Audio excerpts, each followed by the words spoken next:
Who represents the greatest threat to our cause? Albus Dumbledore. It was wonderful to have the opportunity to find the young Dumbledore. When we started talking about actors, I had some actors in mind, and I shared those ideas with Jo. And she said, no, David, you're forgetting this is the young Dumbledore. He's a much different animal to the guy we see in Harry Potter. He's still very charming, and he's also got a glint in the eye, and he's witty and kind of mischievous. The Dumbledore we meet here is gifted, but he is troubled. So we're not looking for the grandee who sweeps into the room. Someone who has a maturity, who can stand face to face with Johnny Depp and with Eddie Redmayne and not be, acted off the screen. It's a potpourri of many, many different qualities that we're trying to find.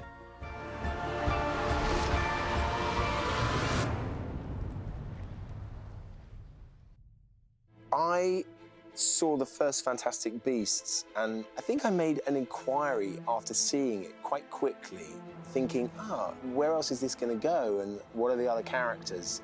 Whether that stoked any curiosity from their part, I don't know, but I got a call early on saying that they were looking to cast a young Dumbledore, and I got involved in the process that required.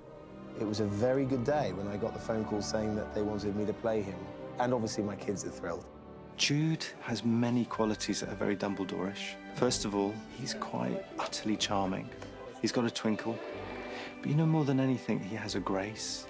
So when I met Jude, we had this very intense meeting, just the two of us, where I basically told him everything about Dumbledore that I've ever known, but not told anyone else, literally. I've never told anyone some of the things I told Jude.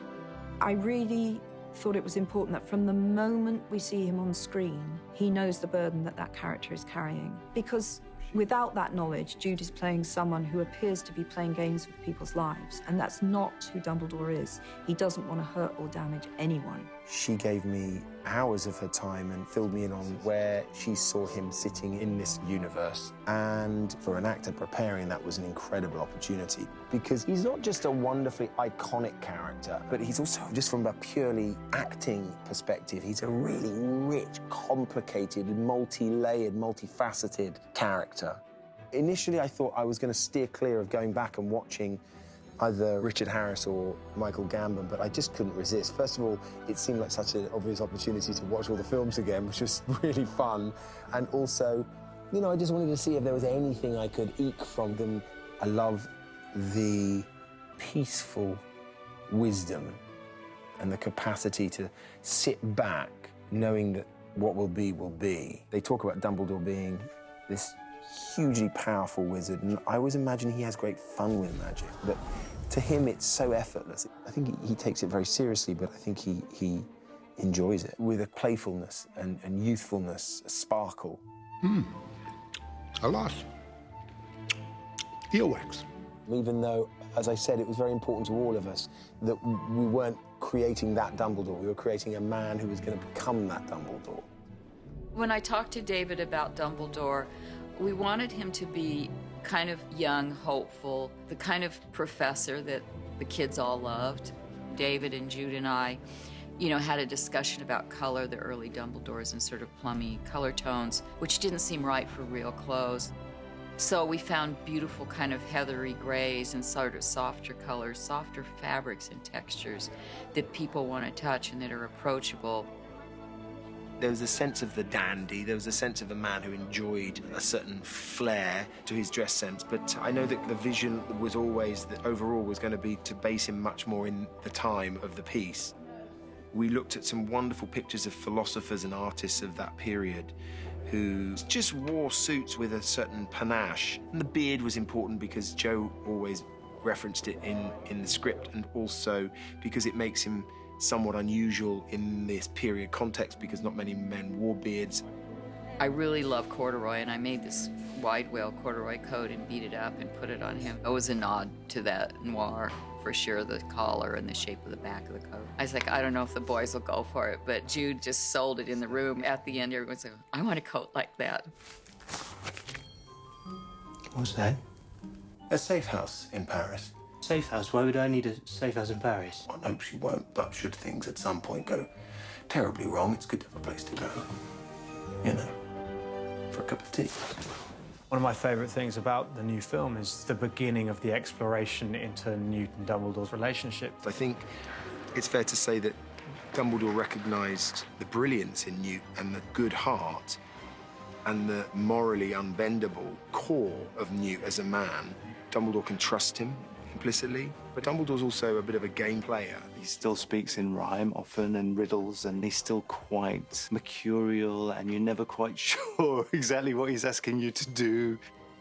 Very few people, if any, ever call Dumbledore on his Dumbledorishness. In other words, his withholding of information. And that is the interest for me in their relationship, because I want someone to call Dumbledore on it and I want to hear his answers.